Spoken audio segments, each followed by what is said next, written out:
So hello everyone, this is Varsha and welcome back to Mastermind. तो guys, जैसे कि तुमने इस वीडियो के टाइटल में देखा, इस पर्टिकुलर वीडियो के अंदर हम तुम्हारा जो the gloves and the Lions वाला पोएम है, तो तुम्हारा जो कि ट्रेजर चेस्ट का the glove and the Lions जो कि पोएम है, इसका यहाँ पर हम लोग एमसीक्यूज डिस्कस करने वाले। तुम्हारा वर्कबुक में यहाँ पर टोटल 13 क्वेश्चंस दिया हुआ है, 13 एमसीक्यूज। तो सारा इस पर्टिकुलर वीडियो में हम लोग सॉल्यूशंस डिस्कस करेंगे। तो काफ़ी इंपॉर्टेंट वीडियो है, वीडियो को एंड तक जरूर देखना। और साथ ही साथ इसके ऊपर एक्सप्लेनेशन भी हम लोग नेक्स्ट वीडियो के अंदर डिस्कस करने वाले हैं। So let's start with this video. Well, so as you can see, हमने यहाँ पर तुम्हारा वर्कबुक खोल लिया। यहाँ पर फर्स्टली सेक्शन ए रहता है जिसके अंदर एमसीक्यूज रहता है और बाकी जो है तुम्हारा एक्सट्रैक्ट वाला क्वेश्चंस रहता है, reference to context type question. So let's see the MCQs. Total हमने वीडियो के स्टार्टिंग में डिस्कस किया था, there are 13 MCQs. So question number 1, which of the following has been described in the poem as a royal sport. So royal sport किसको discuss किया गया है? Fight between the lions is here refer to as the royal sport. So option number B is correct question number 1 के लिए।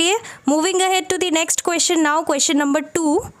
सो question number 2 का question है, who is the one for whom he shied। He here is referred to Count de Lorge, लेकिन यहाँ पर बोला गया है who is the one for whom he shied। So the one is his beloved, so count the lords beloved। so option number C will be correct for question number 2। moving ahead to question number 3 now।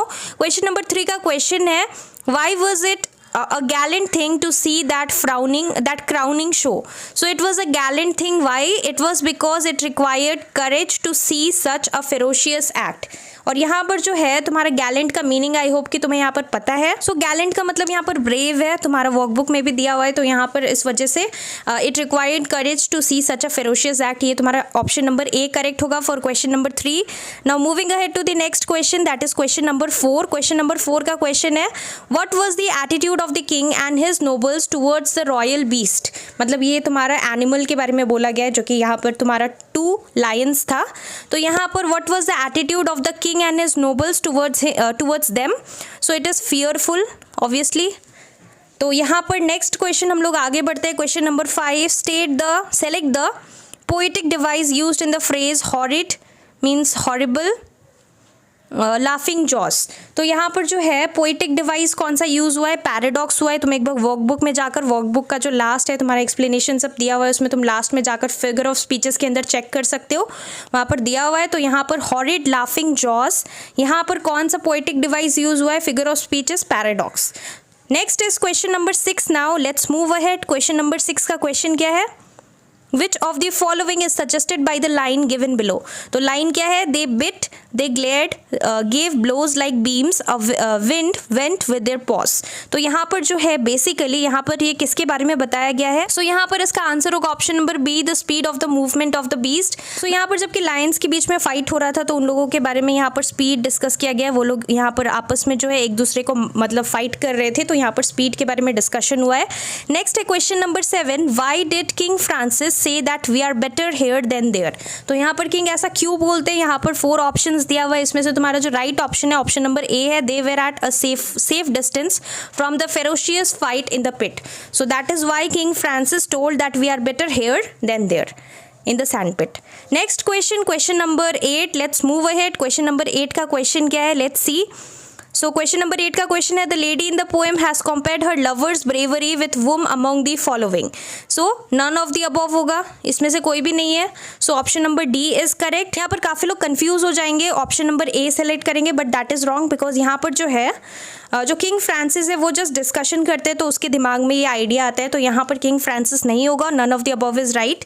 Next is question number 9, why did the lady decide to drop her glove in the arena where the 2 lions were fighting। so why? to seek the attention of the audience and thereby attain glory। so option number C is correct for question number 9। now next is question number 10, which figure of speech is used in all the phrases given below। तो figure of speeches बताना है, figure of speech बताना है।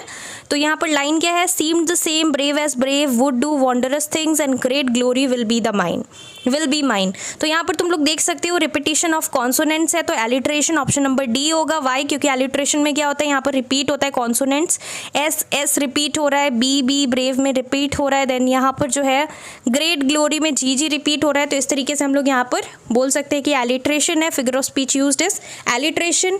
Next is question number 11 now. So let's see question number 11। Question number 11 का question क्या है? Why does the lady smile after dropping her glove in the arena. So why does she smile. तो यहाँ पर जो है तुम्हारा जो राइट ऑप्शन होगा, ऑप्शन नंबर बी राइट होगा. To suggest that the lord would do as she wants him to do. So option number B is correct for question number 11. Moving ahead to question number 12 now. Question number 12 का question है, why did the lord throw the glove right in the lady's face. Why. So option number D is correct, to show his annoyance at her vanity. Vanity basically it means proudness or pride. Next. Question number 13, this is the last MCQ. So यहाँ पर question क्या है, which of the following lines contain the same literary device as the following line.